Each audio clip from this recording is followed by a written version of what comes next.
একটা জিনিস খেয়াল করে দেখলাম, মানুষকে যতদিন উপকার করব মানুষ ঠিক ততদিনই মনে রাখবে। উপকার করা বন্ধ করে দেব, মানুষ আর কখনোই সেই জিনিসটা মনে রাখবে না আর মনে করার চেষ্টাও করবে না। বিগত দিনে যে উপকারগুলো করে এসেছি সেগুলাও তারা ভুলে যায়। হ্যালো, আসসালামু আলাইকুম। কি অবস্থা সবার? আমি রামেশা চলে এসেছি নতুন আরেকটা ভিডিও নিয়ে আপনাদের সকলের মাঝে। আজকের ভিডিওটা একটু স্পেশাল হতে চলেছে আর স্পেশাল হওয়ার কারণও আছে। স্পেশাল হওয়ার কারণটা হচ্ছে আজকে আমার বোন জামাই সে নিজে হাতে আমাদেরকে রান্না করে খাওয়াবে। আর রান্না করার জন্য প্রথমত আমরা চাইনিজটাকে বেছে নিয়েছি। আর চাইনিজের জন্য আমরা সব ধরনের সবজি কেটে নিয়েছি। সবজি কেটে ধুয়ে তারপরে পানিটা হালকা একটু গরম করে এর ভিতরে গাজর, ফুলকপি, তারপর হচ্ছে বরবটি সবগুলো একসাথে দিয়ে হালকা একটু সিদ্ধ করে নিলাম। হালকা একটু সিদ্ধ হয়ে যাওয়ার পরে এর মাঝখানে দিয়ে দিলাম আমরা পেঁপে। এগুলো সব কিছু সিদ্ধ হয়ে যাওয়ার পরে আমরা ছেঁকে নামিয়ে নিয়েছি। এর মাঝখানে আমরা একটু নাস্তা করে নিলাম। নাস্তার পরে আবার চলে এসেছি রান্না করার জন্য। কড়াইতে হালকা তেল দিয়ে এর মাঝে কিউব করে কেটে রাখা যে পেঁয়াজগুলো ছিল সেগুলো দিয়ে দিয়েছি, মুরগির মাংস দিয়ে দিয়েছি, কুচি করে রসুন দিয়েছিলাম, মরিচ দিয়েছিলাম। সবগুলো ভাজা ভাজা হয়ে গেলে এর ভিতরে দিয়ে দিব নরম যে সবজিগুলো ছিল সেই সবজিগুলো।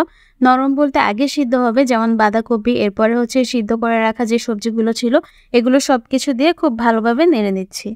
ফার্স্টে বলেছিলাম মানুষের খুব বেশি উপকার করতে হয় না, উপকার করলে উপকারের প্রতিদান পাওয়া যায় না। আমার ক্ষেত্রেও ঠিক সেরকমই একটা ঘটনা ঘটেছিল। এখন আর ডিটেলস বলতে চাই না, কিন্তু আমি এই জিনিসটাতে খুব বেশি কষ্ট পেয়েছি আর সেটাই একটু হালকা শেয়ার করলাম আপনাদের সাথে। কখনো আপনারা চাইবেন না যে নিজের ক্ষতি করে অন্য কারো উপকার করার জন্য। অন্য কাউকে যতই উপকার করেন না কেন সে কিন্তু কখনোই সেটা মনে রাখে না।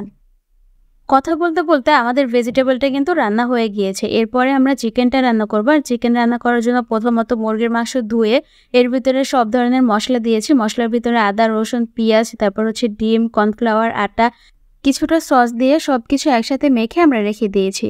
অন্যদিকে কিছু শুকনো মরিচ আমরা ভিজিয়ে নিয়েছিলাম আর এগুলো কিন্তু বেটে তারপরে মশলার সাথে মিশিয়ে দিলে খুবই মজা লাগে, খুবই টেস্টি লাগে। অন্যদিকে আমাদের মুরগিটা ম্যারিনেট করা হয়ে গিয়েছে। মুরগিটাকে আমরা আধ ঘন্টা ম্যারিনেট করে তারপরে ভাজতে চলে গিয়েছি। আর এই যে দেখুন কালারটা কতটা জোস, তাই না? আমার তো মনে হয় এভাবেই আমি অনেকটা খেয়ে নিতে পারবো। যাই হোক, আমরা রান্নায় চলে যাই। এখানে হচ্ছে গিয়ে কড়াইতে তেল দিয়ে সেই বাটা মরিচটুকু দিয়ে দিলাম। তারপরে আস্তে আস্তে হচ্ছে গিয়ে অন্যান্য সব মশলা দিয়ে দেবো। আর এখানে হচ্ছে পেঁয়াজ দিয়ে দিয়েছি।